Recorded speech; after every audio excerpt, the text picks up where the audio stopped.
La tienda mágica. De H. G. Wells.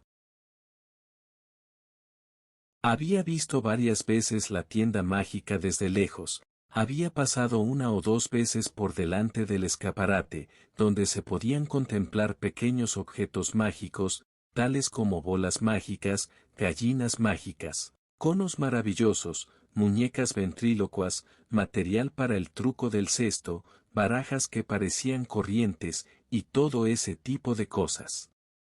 Pero nunca se me había pasado por la cabeza entrar, hasta que un día, sin previo aviso, Jip me cogió del dedo y me arrastró hasta el escaparate, y se comportó de tal forma, que no me quedó más remedio que entrar con él. A decir verdad, no pensaba que estuviera en ese lugar, era una fachada de dimensiones modestas en Regent Street, entre una tienda de cuadros, y un establecimiento, donde salen los polluelos de las incubadoras, pero el hecho es que estaba allí.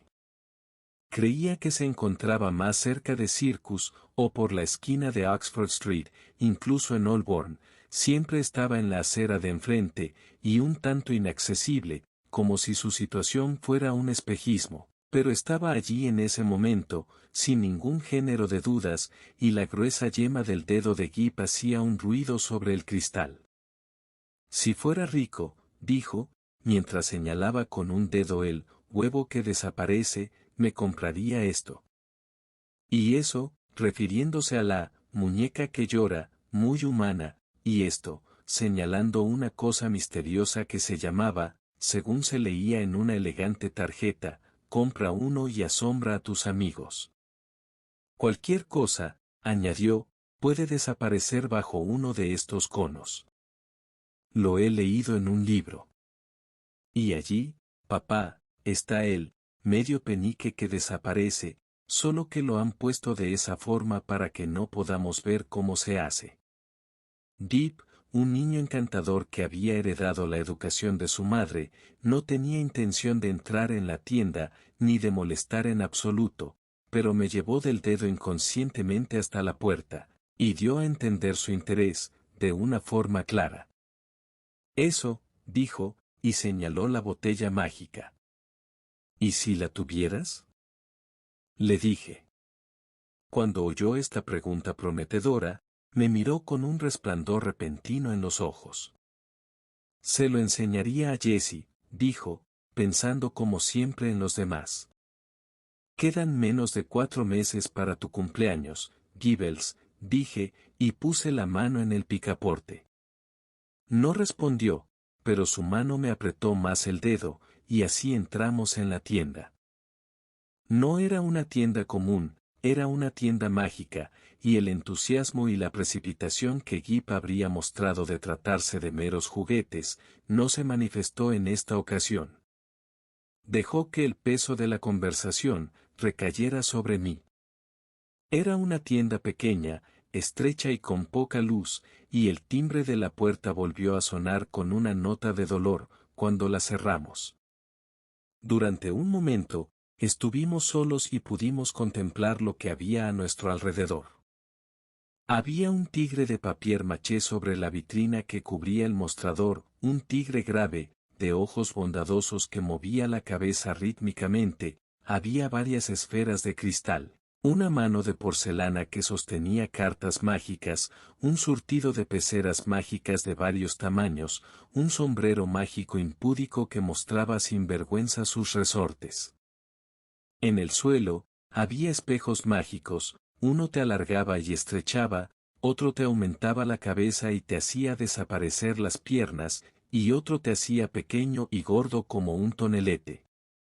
Cuando nos estábamos riendo de esto, llegó el que, según creí, era el encargado de la tienda. Fuera quien fuera, estaba detrás del mostrador, era un hombre cetrino, moreno, extraño, con una oreja más grande que otra y un mentón como la punta de una bota. ¿En qué puedo servirles?, dijo, extendiendo sus dedos largos y mágicos sobre la vitrina. Y así, con un susto, fue como le conocimos. Quiero comprar a mi pequeño algún truco sencillo de prestidigitación, dije. ¿Un juego de manos? Preguntó. ¿Mecánico? ¿Casero? Algo divertido, dije. Bien, dijo el dependiente, y se rascó la cabeza como si reflexionara. Entonces sacó claramente de la cabeza una bola de cristal. ¿Algo así? Dijo, y nos la acercó. Lo que hizo fue sorprendente. Había visto el truco infinidad de veces en algún espectáculo, pues forma parte del repertorio habitual de los prestidigitadores, pero no esperaba verlo allí. Está muy bien, dije riéndome. ¿Verdad? Dijo el dependiente. Gip alargó la mano para coger la bola, pero solo encontró una mano vacía. Está en tu bolsillo, dijo el dependiente, y en efecto, allí estaba. ¿Cuánto cuesta? Pregunté. Las bolas de cristal no cuestan nada, dijo el dependiente con cortesía. Las conseguimos gratis, añadió, sacando una del codo. Volvió a sacar otra de la nuca, y la dejó junto a la anterior en el mostrador. Gip miró su bola de cristal con prudencia, después dirigió una mirada de interrogación hacia las dos que estaban en el mostrador, y finalmente, examinó con sus ojos redondos al dependiente, que sonrió. Puedes quedarte con estas también, dijo el dependiente, y si no te importa, con una que saque de mi boca. Así. Gip me pidió consejo con la mirada, y luego, en profundo silencio, se guardó las 4 bolas, estrechó de nuevo mi dedo tranquilizador, y se dio ánimos para presenciar el siguiente acontecimiento. Conseguimos todos nuestros pequeños trucos de esta forma, observó el dependiente. Me reí como el que sigue una broma.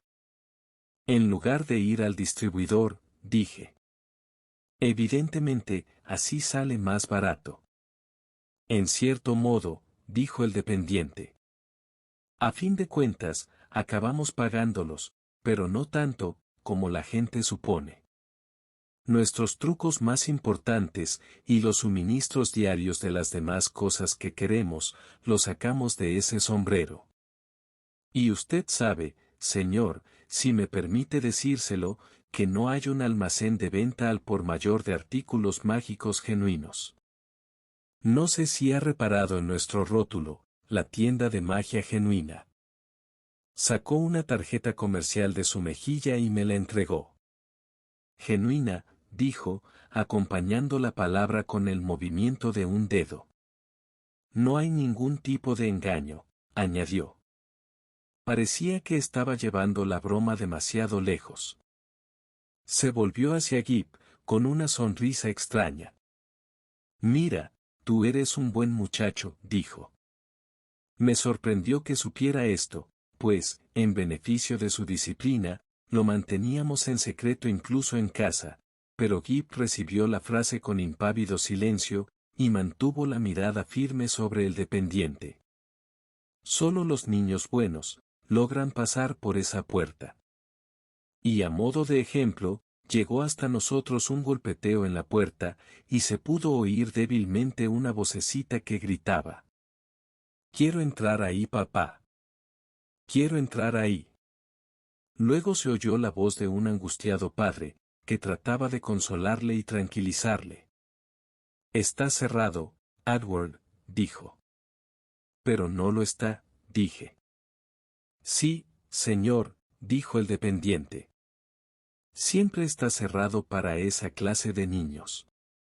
Mientras hablaba, vislumbramos al niño, una carita blanca, pálida de comer dulces y chucherías, y deformada por las malas pasiones, un pequeño egoísta inexorable, que daba patadas al cristal encantado. No servirá de nada, dijo el comerciante cuando me dirigí hacia la puerta, movido por mi natural amabilidad. Al poco tiempo, se llevaron al niño mimado, que no paraba de berrear. ¿Cómo logra hacer eso? Dije respirando un poco más libremente. Magia. Dijo el dependiente, moviendo la mano descuidadamente, y de pronto, surgieron chispas de diversos colores de sus dedos, y se desvanecieron en las sombras de la tienda. Antes de entrar, dijo dirigiéndose a Gip, dijiste que querías una de nuestras cajas del juego, compra una y asombra a tus amigos. Sí, dijo Gip, después de haberse dado ánimos. Está en tu bolsillo, dijo el dependiente. E inclinándose sobre el mostrador, pues tenía un cuerpo increíblemente largo, este asombroso personaje mostró el artículo como suelen hacerlo los prestidigitadores. Papel, dijo, y sacó una hoja del sombrero vacío. Cuerda. Y su boca se convirtió en una caja de cuerdas, de la cual sacó una tira interminable, que rompió con los dientes cuando terminó de atar el paquete. Y después, eso me pareció a mí, se tragó el ovillo. Luego, encendió una vela en la nariz de una de las muñecas ventrílocuas, puso uno de sus dedos, que se había puesto rojo como el acre, en el fuego, y selló el paquete. Luego estaba el huevo que desaparece, observó. Sacó uno de mi chaqueta y lo empaquetó, así como el niño que llora, muy humano.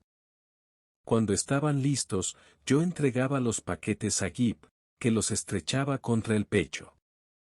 Habló muy poco, pero sus ojos eran elocuentes, al igual que la fuerza con que sostenía los paquetes. Gip era el escenario de emociones indescriptibles. Estas eran magia auténtica. Luego, sobresaltado, descubrí algo que se movía dentro de mi sombrero, algo suave e inquieto. Me quité el sombrero rápidamente, y una paloma irritada, un cómplice, sin duda, saltó, corrió por el mostrador, y creo que se metió en una caja de cartón, detrás del tigre de papier maché. ¡Qué horror!, dijo el dependiente, quitándome el sombrero con destreza. Vaya pájaro descuidado. Mira que anidar en cualquier parte.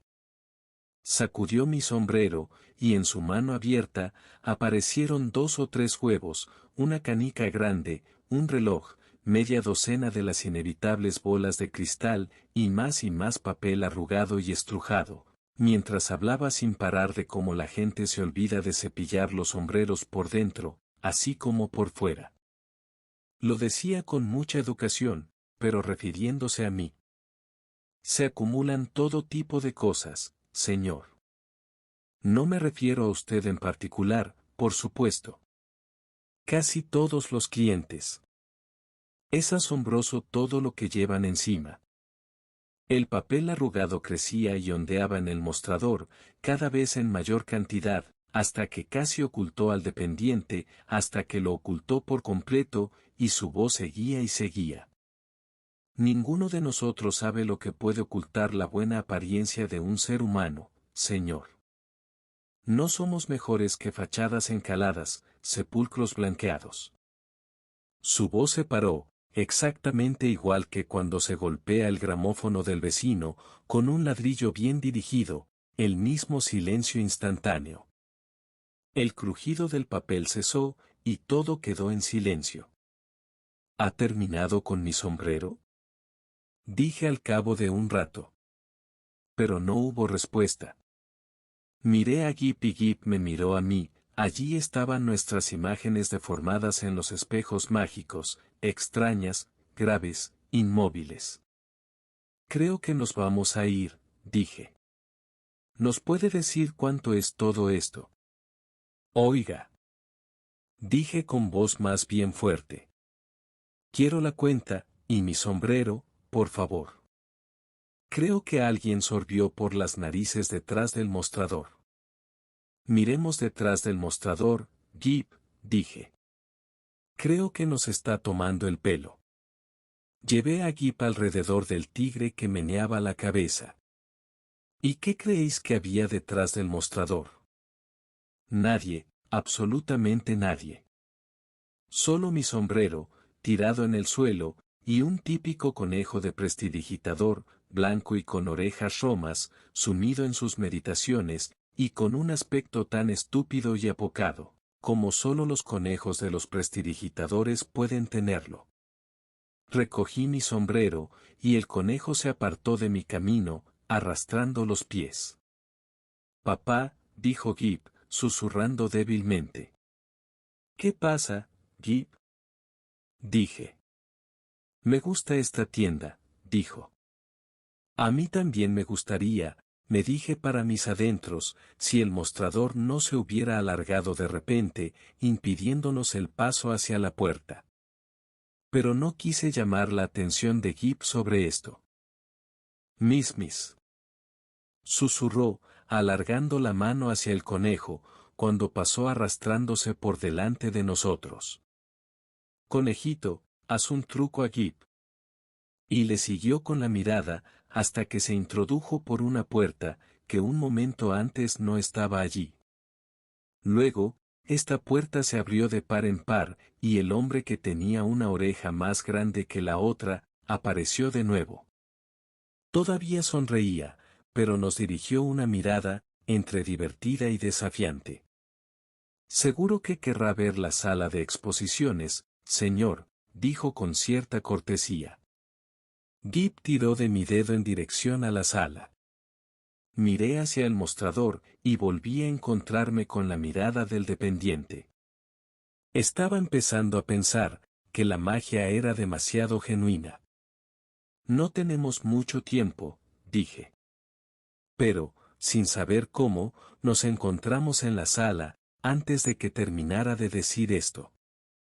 Todos los artículos son de la misma calidad, dijo el dependiente frotándose las manos, y esta calidad es la mejor. Aquí no hay nada que no sea magia genuina, y todo totalmente garantizado. Perdón, señor. Sentí que tiraba de algo que se pegaba a la manga de mi chaqueta, entonces vi que agarraba a un inquieto demonio rojo por el rabo. La pequeña criatura mordía, luchaba, e intentaba cogerle la mano, y enseguida, lo tiró descuidadamente detrás de un mostrador. Sin duda, esa cosa era solo una figura de goma retorcida, pero a primera vista parecía tan real. Su gesto era exactamente el de un hombre, que tiene entre las manos un pequeño bicho que muerde. Miré a Gip, pero estaba observando un caballo mágico de madera. Me alegró que no hubiera visto esa cosa.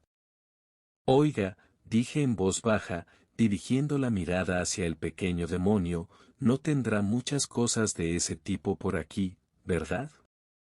Ninguna de esas es nuestra.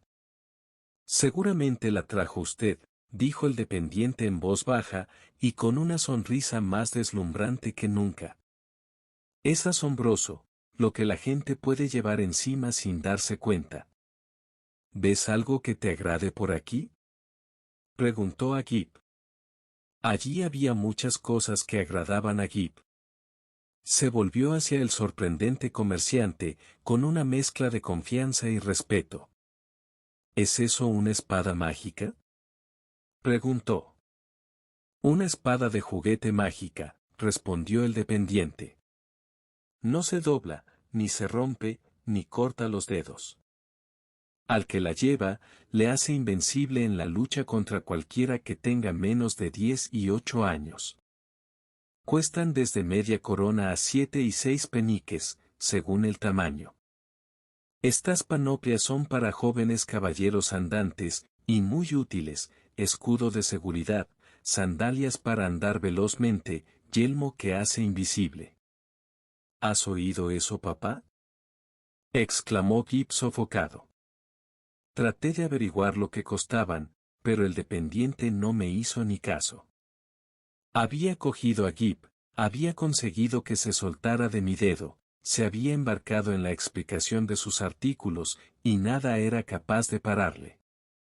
Poco después, observé, desconfiado y celoso, que Gip había cogido el dedo de esta persona, como solía hacerlo conmigo. Sin duda, el tipo era interesante, pensé, y tenía un lote de cosas curiosamente trucadas, realmente cosas muy bien trucadas, sin embargo. Deambulaba detrás de ellos, casi sin hablar, pero sin perder de vista al prestidigitador. Al fin y al cabo, Gip se lo estaba pasando bien, y cuando llegara la hora de irnos, no tendríamos ningún problema en hacerlo. Aquella sala de exposiciones era larga y laberíntica, una galería interrumpida por mostradores y columnas, con arcos que llevaban a otras secciones, donde vendedores del aspecto más extraño, ganduleaban y te observaban, y también había espejos y cortinas turbadores. Tan turbadores eran, en efecto, que al cabo de un rato, no fui capaz de distinguir la puerta por donde habíamos entrado. El dependiente enseñó a Gip unos trenes que no eran de vapor, ni de cuerda, y que corrían con solo dar la señal, después, algunas cajas muy valiosas de soldados, que tomaban vida en cuanto quitabas la tapa y decías. Yo no tengo un oído muy fino, y solo aprecié que se trataba de un sonido producido al retorcer la lengua, pero Gip, que tiene el oído de su madre, lo cazó al vuelo. ¡Bravo!, dijo el dependiente, metiendo los soldados en la caja sin mucha ceremonia, y dándosela a Gip. Ahora, añadió, y en un momento, Gip les había dado vida de nuevo. ¿Se llevan esta caja?, preguntó el dependiente. Nos la llevamos, dije, solo si usted no nos cobra todo su valor, en caso contrario, habría que ser un magnate.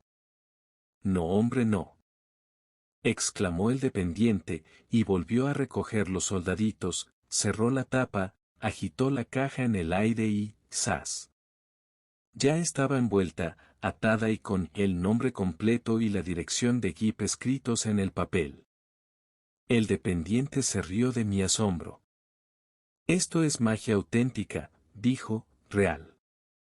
Es demasiado auténtica para mi gusto, repetí. Después de esto, continuó haciendo trucos a Gip, extraños trucos, aunque más extraña era la forma de realizarlos. Se los explicaba, se los mostraba por todos lados, y el niño, encantado, inclinaba la cabeza con aire de inteligencia. Yo no prestaba la atención necesaria. Presto, dijo el dependiente mágico. Presto, repitió la voz clara y débil del niño.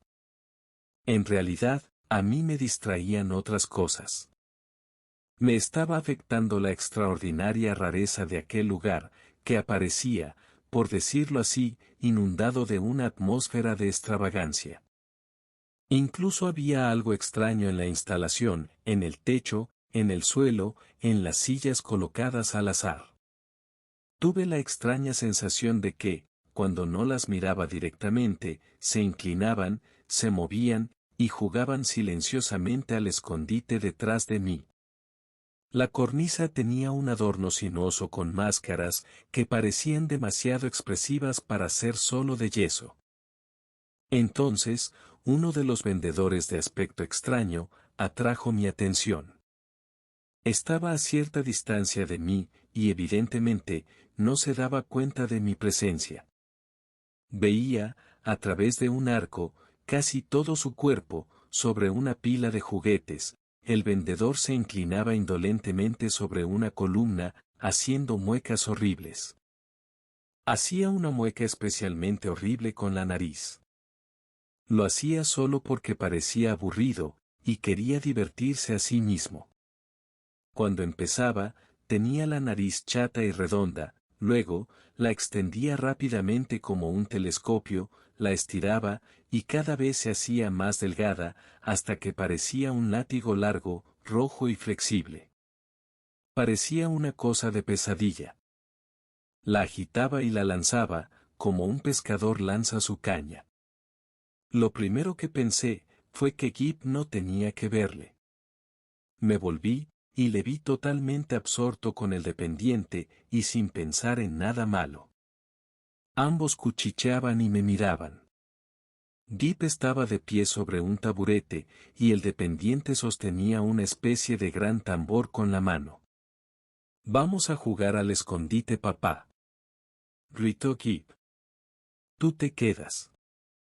Y antes de que pudiera hacer algo para evitarlo, el dependiente había puesto el gran tambor sobre Gip. Enseguida me di cuenta de lo que iba a pasar. «Quite eso inmediatamente», grité. «Va a asustar al niño». «Quítelo». El dependiente de orejas desiguales, lo hizo, sin decir una palabra, y me acercó el gran cilindro para que viera que estaba vacío. Y el taburete también estaba vacío. ¿Había desaparecido también mi hijo en ese instante? Tal vez conozcan esa cosa siniestra, que surge como una mano de la nada, y oprime el corazón. Saben que destruye el yo habitual, y le deja a uno tenso y cauto, ni lento ni precipitado, ni enfadado ni temeroso. Eso me sucedió a mí. Me acerqué al risueño dependiente, y di una patada a su taburete. «Ya está bien de locuras», dije. «¿Dónde está mi hijo?» «Ve», dijo, mientras mostraba el interior del taburete. «Aquí no hay engaño». Alargué la mano para agarrarle, pero se escabulló con un hábil movimiento. Intenté agarrarle otra vez, pero se apartó de mí, y empujó una puerta para escapar. «¡Alto!», grité, y se rió mientras se alejaba. Me precipité tras él, en medio de una oscuridad total. «Válgame Dios. No le he visto venir, señor». Me encontraba en Regent Street, y había chocado con un trabajador de aspecto amable. Un poco más allá estaba Gip, que parecía algo perplejo. Me disculpé, y entonces Gip se volvió, y caminó hacia mí, con una sonrisa brillante, como si se hubiera perdido por un momento. Y llevaba 4 paquetes en los brazos. Al instante, estrechó mi dedo entre su mano. Estuve un segundo sin saber qué hacer. Miré alrededor, para ver la puerta de la tienda mágica, pero no estaba allí. No había puerta, ni tienda, nada, solo la pilastra corriente, que se encuentra entre la tienda donde venden cuadros y el escaparate de los pollos. Hice lo único que podía hacerse ante semejante confusión mental. Fui derecho al bordillo, y levanté el paraguas para parar un coche. «Coche», dijo Gip exultante. Le ayudé a montar, recordé mi dirección con dificultad, y por fin monté yo también. Algo extraño se manifestó en un bolsillo de mi chaqueta, metí la mano, y descubrí una bola de cristal. Con un gesto de petulancia, la tiré a la calle. Gip no dijo nada. Durante un rato, ninguno de los dos habló.